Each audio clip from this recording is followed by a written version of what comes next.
Ya, pertemuan keempat untuk membahas tentang branching atau percabangan. Lanjut, saya mulai.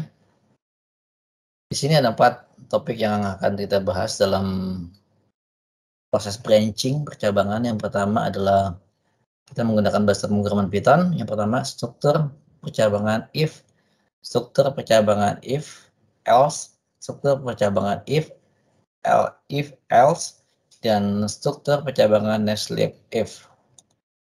Lanjut.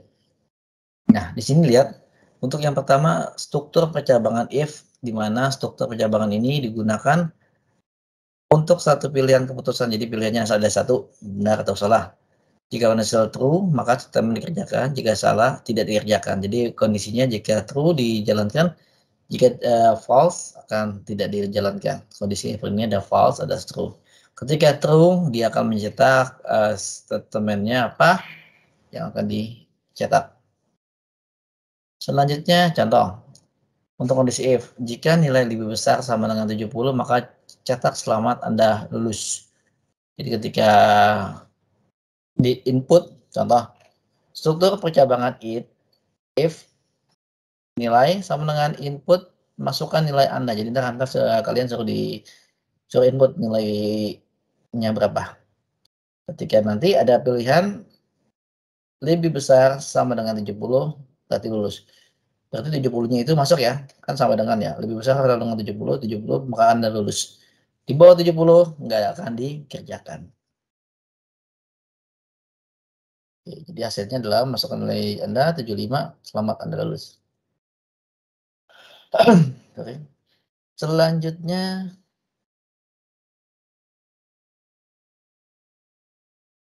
untuk struktur percabangan if else, yaitu percabangan if else akan menyeleksi kondisi. Jika bernilai true, maka cetak statement 1. Jika bernilai false, maka akan cetak statement kedua. Jadi yang tadi kan ketika nggak memenuhi, nggak akan dicetak, nggak akan jalan. Tapi ini ketika if else, ketika kondisi 1 memenuhi, maka akan cetak statement 1. Jika dia tidak, akan seleksi statement 2. Gitu ya teman-teman ya. Lebih banyak pilihan. Contoh. Nih, menentukan bilangan ganjil dan genap. Soal membuat algoritma untuk menentukan satu bilangan termasuk genap atau ganjil.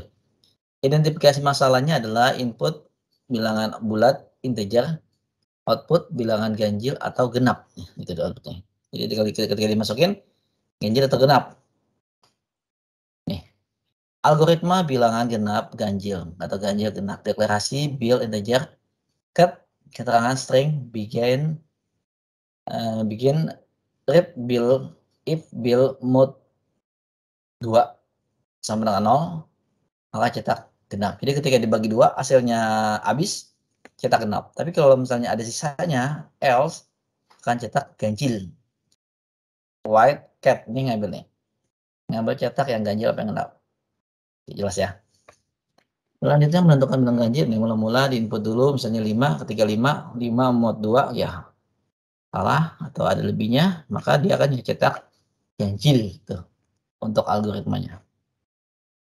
Untuk apa namanya flowchartnya. Start input, nah build mode jika habis sisa baginya genap, jika ada sisanya ganjil. Sorry. Lanjut.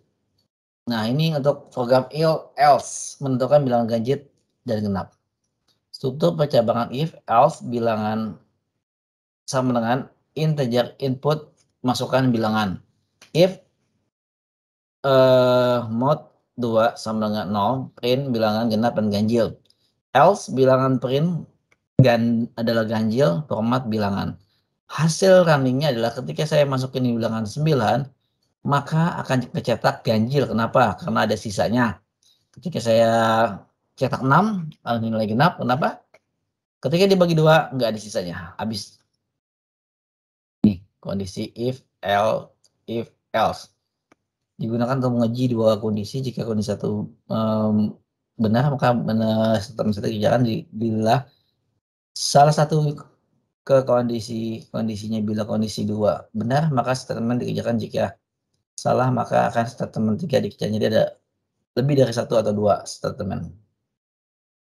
Contoh, ini untuk menentukan nilai UAS, di mana dapat nilai A, B, C, D, atau E. Contoh, percambangan if nilai sama input masukkan nilai. Jadi nanti kalau kalian disuruh masukin, ada beberapa menu yang harus nanti ketika input itu bilangannya harus memenuhi yang mana. Jika kalian masukin nilai 70 sampai 80 atau 70, maka nilainya B.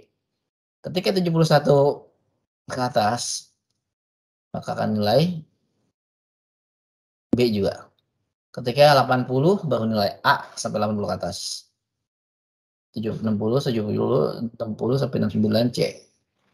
40 sampai 60 D. Sisanya E. Nah, ini. Ketika nomor 90 maka nilai grade A, 65 grade C. Nah, nih materi tambahan pada ada nanti kalian klik jurnalnya di bawah ini. Ada jurnal untuk sistem pakar, terdapat uji kompetisi menggunakan seleksi kondisi if dan else. Misalnya bila rule if terlambat haul kurang dari 20 minggu dan usia kehamilan kurang dari 20 minggu dan pendarahan pervaginan dan hasil konsepsi masih baik dalam kandungan dan memulai sedikit dan tes kehamilan HCG-nya masih positif dan mulut rahimnya masih dalam kondisi menutup dan Anda diagnosis mengalami sakit abortus imminens Anda tidak mengalami sakit. Jadi ini untuk menentukan terinfeksi atau terindikasi penyakit abortus imminens atau enggak. Nah, ini silakan, bagus sekali nih buat ibu hamil. Sekarang kondisi percabangan yang terakhir adalah next if, yaitu if bersarang atau misalnya if dalam if.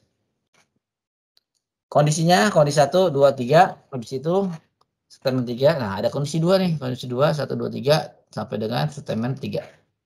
Coba lihat gambarnya. Kondisi 1 ketika memenuhi memenuhi ini nanti kondisi 1.1, 1.2, ada biasanya sih buat menu makanan ya. Contoh nih. Merek baju polo, if merek sama dengan input merek baju PAS, polo alisan STS, if P merek polo di mana ukurannya L, harganya 30 untuk L, M 300.000, M 225.000 dan sisanya 175. Merek A alisan ada berapa harganya silakan dan ya STS ada juga. Ketika merek baju ukuran di input adalah huruf besar. Nah, itu harus PAS. Ketika diklik P dengan harga yang L, nanti harganya 3.000. Jadi nanti ketika di input masukkan bajunya ukurannya S, masukkan ukurannya L, masukkan merek bajunya polo, masukkan ukurannya L, nanti dicetak 3.000. Alisan yang bawah ukurannya apa? Ukurannya adalah S, 150.000. Oke, latihannya. Latihan ada 1, 2, 3, 4, 5. Ini latihannya, latihan 1, latihan 2, latihan 3. Latihan 1, tentukan keluarkan algoritma nih, nanti dikerjakan. Untuk kerjakannya, saya minta kalian kerjakan yang pilihan ganda aja. Pilihan ganda 1 sampai 5, silakan kalian kerjakan. Kumpulkan malam ini paling lambat jam 22.00.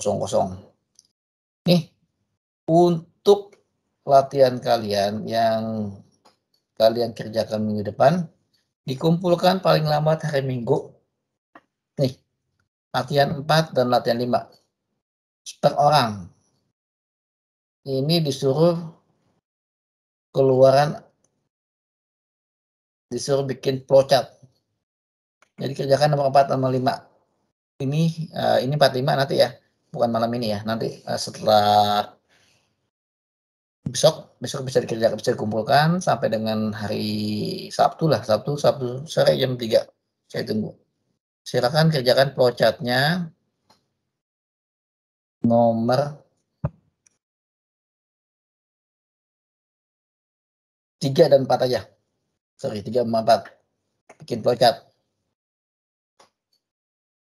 Ini program ya. Sorry. Ini ya udah 45 aja. 45 silakan kalian kerjakan. 4 untuk NIM genap, 5 untuk NIM ganjil belakangnya ya.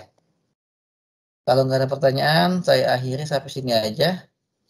Kurang lebih saya ucapkan terima kasih.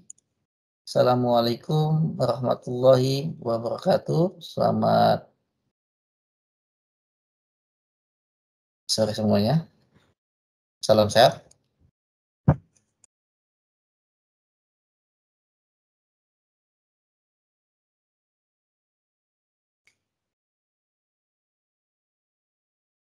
Oke, nanti kalau ada pertanyaan langsung di itu ya, calling lewat apa namanya WhatsApp.